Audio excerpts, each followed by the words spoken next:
مامتي بس وانتي تاتي بس كرو عم اللي جراك ينفيني بيكون كي يوانو لو مسنجا وانت تبيت هو برا إجرادنا فيه يعني نمني تقول قريتها كنيرة نجور بيتي اللي قاف صندوق قري قرب بلين فنمو طبعا متى تتسنتك كيساو السلام عليكم ورحمة الله وبركاته. كبجمتوتا فردوتا كينيا وندي كيسانو باغانا غانو جراتن اسين جدا كبجمتوتا فردوتا كينيا كوبيا جاباتا كبد اسين بيهاچوف ديم ان شاء الله فيديو ورابوف ديم كانت با يا كغمدن ابدي غودا غبا ايماني فجي ولي ترارسي جرا غرو فيديو جري ولي ترارامدي سون اسيني غدي هيم فام ايماني فجي وليت ارارسي جرا راساتي امو مانا كيسات اللي يرو اسي فينو لي چارا حجي فيزي مانا كان كيسات فيديو كاميرا كيني اجا كيسانا فوتو چارا isa walitti araarsuuf deemna.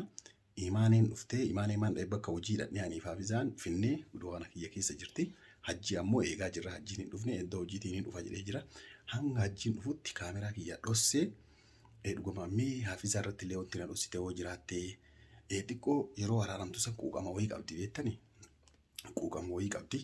Mee maaltu si quuqee mee hajjiidhaan orma waa'ee mucattuu san irratti wal lolama waa'ee mucayyoo faayoo san irratti sanuma sababa piraankii sanii baay'ee sanii irratti wal lolammoo waan biraa irratti akka wal lola yaada isii baruu barbaada. Maaliif ilma namaa yaada isaa yoo hin barin jechaadha. Akkanuma cadhistee dhugamaa tokko baruuf yookaan waan nama cadhistee walii araarsuuf wannaa yoo goote yeroo tokko si komachuulee waan danda'aniif jechaadha. Kaameraa kiyya kaayee dhossee yaada isii baruu barbaada. Amamee achi as waamee mee dhugamatti ati irra caalaa wanni mana kanaa baateef sababa mucayyoo saniiti moo waan biraati maal jedhani mee maal akkasiin jettu ka waliin laalu ta'a.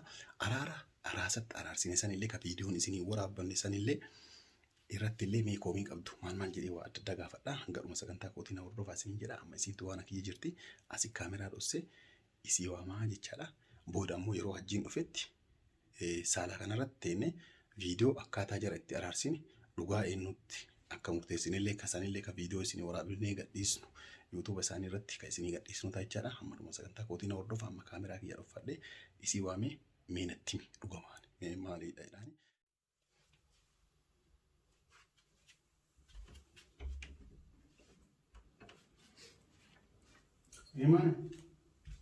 Imane.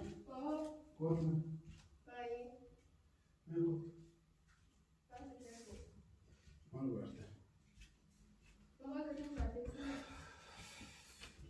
Amar favori. Uji sulti kon warra tu gana mandi sini beta. Sama fa. Krista. Maga wala tai. Akamati. Jiro man fakati. Ha. Maga wallahi man taaruf timatur. Ganda orma oso asino kentorte. Garo kai chakante sa gonti. Ai no chakanta kaga ho garo urate. La na ne jagana hunta chakanu yani sila amma di ade yubeta o sunu isinu isinitti nararsi atumma ofi bilbilte wonni sun dokumenta imu ruga tani malma jette waan gafatu semale wana chiraftu sene ruga la nisi namni amala ofi wali be kuba kafin mushtaru istigale salma kan tqadilise unda ho rabbi atille to le jette ni le to le yani wali ara sinararsu ba ya galtum amma le uddo jiti yo isan rufan kamera ummata fo kenne ti inshallah ummata fo tille lamata walitti zinjisi sisnu mare akasina arsi ummata fo tille inshallah garumi durati takama mi tibo video marani kasit ha kizye wala lusanu ani video sana ulbasu sat ko na sebete bas karu ka ewa eka ko dolu hanya namni bekele ka wali taramu hanya kana namni begon turkama ايوه سنوات ان شاء الله اللي قالتهم ان اللي قالتهم سي كدين ان قد دغافا راسا ولي سنار سنو كانچا بدين تيساتي تم بدين تيتي كني متسني اتلين راودته ان اللي بدي اسكن جنان كني ويا سن وني كانان تاتي سنجتني مالي مال جراتو تبيتا مي ما توراسي ان كترغم اولني حافظا برالي اسوامي أنا كوان نمينا تمني من اللي أتلينا بيتنا ما جيتي كابوت وقت إم بيتا مي لي وني سي بولو شيء يعني وانت سي قود مالي مينا تيم يعني هاتين ما بيتوانا أنا بس جوتو مالي متكجي سيفيم لا يعني ون كأمبيكو كاتيو كاني Sababa mo pirankii sanii wallolanii jechuu danda'a. Atammoo sababa biraa qabaachuu dandeetta. Kan anaa miti jechaadha isintu beeka sii galee. Kanaa mee maal si fakkaata? Jechuun kan rakkoon ana keessa jiru kana ambaasee akkana jeesitti mul'atu ulfaata beekee. Laanatti mee ana natti nama tokkotti himuun beektaan maal taasisa? Aslan osoo waan akkanaallee yaani waan isatti himuullee namatti himuunfillee namaan tolle atiif inni hiriyaa kan keeti waan akkana hajjii gorsii waan gara fuulduraa akka inni qajeeloo ati naan jette wanni hin gorsineef hin jiru. Tama materiyaa isaatiin hin beekaa. Mistara kiyyaa fi isaa kana garuu baasuun tokko irratti ulfaata siif galee. Annaa wanti badaan akkasii sanillee hin jiru. Xiqqoo san duratti illee xiqqoo wal dhiibnee ture bitaa amala isaatii fi amala kee kanaatti xiqqoo wal fudhachuu dide. Bas garuu sanillee walumaa koobsaatuma walirra dabaluu ture. Bas amma osoo mana dalagaa jiru waan akkana yaani viidiyoo namni pirankii nama irratti nama dalagaa.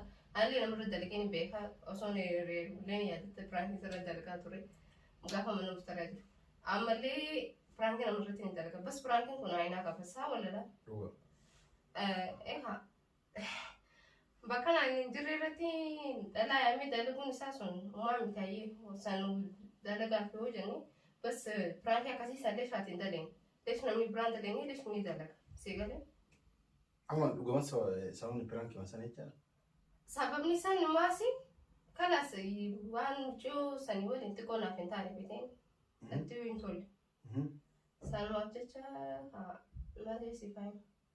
Laa maaliin kun amma yeroo isin ararsimu san ani mucayyoon hariiroota kan qabnu walii wanni dalanne tokko illee hin jiru jettee jirtaati mee waa'ee kanaa ittuma dhiisaa jedhaa turte maaliif waan kanaatti dhiisaa jettame yeroo sana? Namni gaafa sana guyyaa sana haraan kabajee haa takka.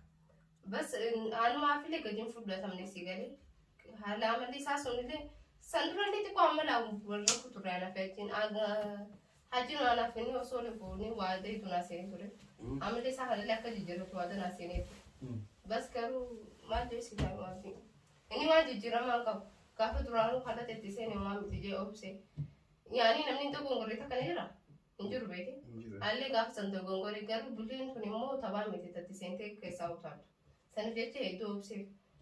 Gaafa deemgataa san immoo ati waan waan ho'isan waa'ee mucayyoo sanii wanti garaas nyaate mee maaltu jedhe? Waa isin illee waraqaa kaniiti fi ani anaatu aangoo waraqaa kanii fi kun naaf hin taane ilkuudhaa si himu inni waraqaa naaf kan barbaade sila osoo isin naan jee waraqaa naaf kan mush deemi maanguddoo ergee naaf galchaa isin joobsa isin garuu jiruuti yaa fi jiruu isaa jitu maaltu si ga'e as mucayyoon fuula isarraa arfachuu baattu keef akkas jettiin ni jettiin waraqaa isii kaniif jettee daffartee naasoytu bara si galee isii qisee sambuudaa sitti heeruma jettee ittiin haasoytu. Garuu waan abdii ammallee dhibbatti waan akkasiif himu ani isinumaan na kadhatanii fi malee ani hajjiin dhugumaan garaa keetti natti hin fayyine ani bakka miicoo sanii waliin waanuma waliin ciisan na fakkaata waliin ciisanillee waan ammallee guyyumanni. Maal waliin hin ciisne jedhee hariiroo takka walitti hin qabnu jedhee maal yaama? Namni jiif bar nama naamantu ammallee isaa nama beeku tokko maamiti bas wanti taate bas garuu ammallee garaa kee na fayyine. Beekun kiyya waan ooluu sin jaa wanti ati beektu waan biraa jiraate naaf himu. Leesni yaamte garuu ati yamu. Laa jechuun haga inni dhufuuf yaani waan dhositeertu yoo jiraate dura isin araarsinii jirraa waa'ee keessanii dubbachuuf osoo hin taane mee waan garaa kee keessaa yookaan namni hiriyyaa ofii kanallee hunda garaa ittiin himatu yookaan hafizaa tanaayyuu waan dhosuu barbaaddutu jira na fakkaate ani yeroo haa ta'umee ati jettu maaliif haa ta'umee jette haa ta'umee jechuun kun yoo dubbiin gara nama haafi haa ta'u erga isin haa ta'umee amma jedhama haa ta'umee. Laa hin jedhamu akkasuma akka haa ta'umee jechuun kun maal beektaa dubbii wayii gara naafee jira erga isin jettan haa ta'u jecha garuu wanni hin ta'amin wayii garaa kan kee keessa akka jiru agarsiisa jecha maaf beeka amma araaramtanii jirtanii lammata wayii waliin isin oofuu ana amma garaarraa dhiifama godhesin jira uumaa miti. Garuu ammaan booda goonni si gorsu ammaan booda goonni si erga araaramtanii ammaan booda mana keetii bahuun qabdatillee waan fedhe mushkanaa miti kanaa waliin yoo arga jaarsa kan keessattuu jabeeffachuu qaba malee dhiira inumaayyuu dubartii jabeeffachuu qaba malee dhiira ofii hin jabaatu. Dhiira dubartiin jabeeffatteetu dhiirri sun jabaachuu danda'a jecha sii galee. Kana waan ta'eef ati ilaalis hin jedhamu. Kanuma mara Kan waan biraa jiru dukkaana deemuuf hin deemaa feetuun jira haala sibiitu.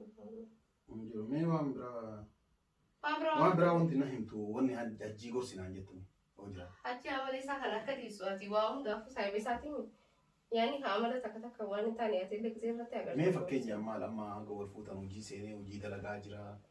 Mashallah hojii garuu sharrii garaan qabu ati illee ni beektaa. Sharrii garaa qabaachuu miti kun namni kun sharrii garaa qabu jecha simiidhuun immoo waan biraati isii galee garuu hundaafuu haatitee jira bartaka.